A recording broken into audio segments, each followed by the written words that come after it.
Hello दोस्तों, देखिए आज हम पढ़ेंगे कालीबंगा सभ्यता। कालीबंगा प्राचीन सरस्वती घग्गर की शुष्क नदी के बाएं तट पर राजस्थान के हनुमानगढ़ जिले में स्थित है। कालीबंगा सभ्यता कहाँ पे है? हनुमानगढ़ जिले में, राजस्थान के हनुमानगढ़ जिले में। कालीबंगा की खोज 1952 में अमलानंद घोष ने की थी। अब प्रश्न आ जाता है, कालीबंगा की खोज किसने की और कब की? तो 1952 ईस्वी में अमलानंद घोष ने की। 1961 ईस्वी में बेबीलाल व बीके थापड़ निर्देशन में कालीबंगा का व्यापक उत्खनन कार्य किया गया। जो मतलब अमलानंद घोष के उत्खनन करता थे ना साथ में, वो दो व्यक्ति कौन थे? बेबीलाल और बीके थापड़। खुदाई के दौरान मिली काली चूड़ियों के कारण इस स्थान का नाम कालीबंगा कहा जाता है। मतलब यहाँ पे आपको बता दूं, कालीबंगा शब्द है जो वहाँ पर जो चूड़ियाँ मिली हैं, लाख की चूड़ियाँ, उन्हीं के कारण इन्हें कालीबंगा कहा जाता है। संस्कृत साहित्य में उल्लिखित बहु धान्यदायक क्षेत्र यही था। इसकी बसावट समानांतर चतुर्भुज आकार की थी। यहाँ के उत्खनन से हड़प्पाकालीन सांस्कृतिक युग के 5 स्तर मिले हैं। प्राक हड़प्पा, हड़प्पाकालीन, उत्तर हड़प्पाकालीन सभ्यता के अवशेष कालीबंगा से मिले हैं। एच.डी. सांकलिया ने अपने पुस्तक pre history and proto history of India में उल्लेखित किया है कि बेबीलाल ने कालीबंगा को हड़प्पा सभ्यता की तीसरी राजधानी होने का अनुमान किया है।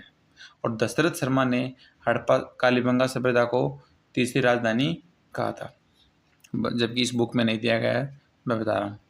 कालीबंगा के पश्चिमी टीले दुर्ग, जो कालीबंगा के पश्चिम की दिशा की ओर उन्हें दुर्ग कहा गया है, और पूर्वी टीला जो निचला नगर है, अलग अलग प्राचीरों से घिरे हुए थे। इन दोनों टीलों के बीच में खुला भूभाग है। इन टीलों के अतिरिक्त कालीबंगा में एक तीसरा टीला स्थित है, जहाँ से अग्निकुंड के प्रमाण मिले हैं।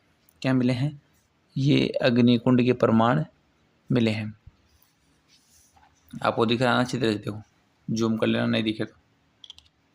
कालीबंगा का दुर्ग क्षेत्र 2 पृथक पृथक हिस्सों में बटा है, परंतु दोनों हिस्से परस्पर संबंध है। दुर्ग क्षेत्र का ऐसा द्विभागीकरण अन्य किसी हड़प्पा स्थल से देखने को नहीं मिलता है।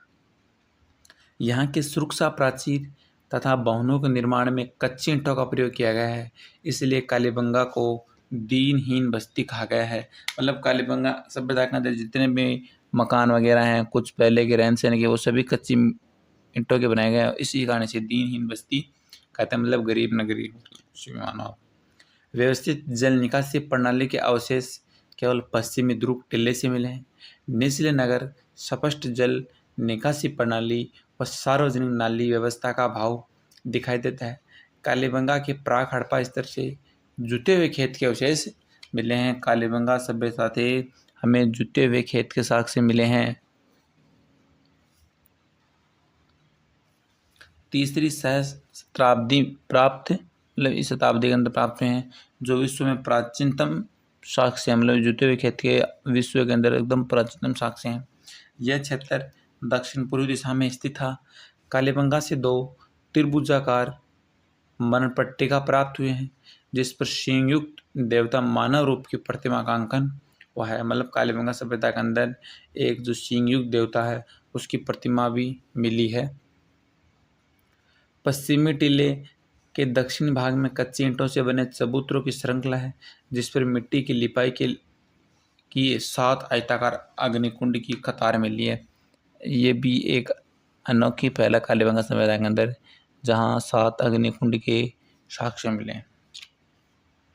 कालीबंगा से टेराकोटा, शंख, शैलखड़ी आदि की बनी चूड़ियाँ प्राप्त हुई हैं, जिससे प्रमाणित होता है कि यहाँ चूड़ी निर्माण का बड़ा केंद्र स्थल, पहले बताया था ना, यहाँ चूड़ियाँ भी बनती थी। यहाँ चूड़ी निर्माण का बड़ा केंद्र स्थल रहा होगा या था।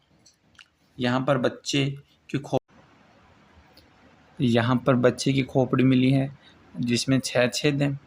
इसमें शल्य चिकित्सा के द्वारा जल कपाली या मस्तिष्क शोध के निदान का पता चलता।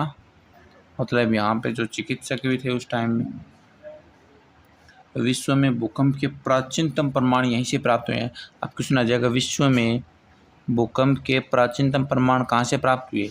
ये हमें हुए हनुमानगढ़ कालीबंगा सभ्यता से। अब अन्य प्राप्तियाँ, पत्थर का बना एक आधार वाला लिंग, पैर से चलित चक्की, पंख फैलाए बगुले की प्रतिमा, मेसोपोटामिया में प्रचलित बेलनाकार मोहर, खिलौना, गाड़ी व ठोस पहिए, तीसरे टिल्ले पर सीढ़ियाँ की साख से भग्नावस्था में, आयताकार मानव मणमूर्तियाँ, ताम्र कुल्हाड़ी, सिलबट्टे, बेलनाकार तंदूर।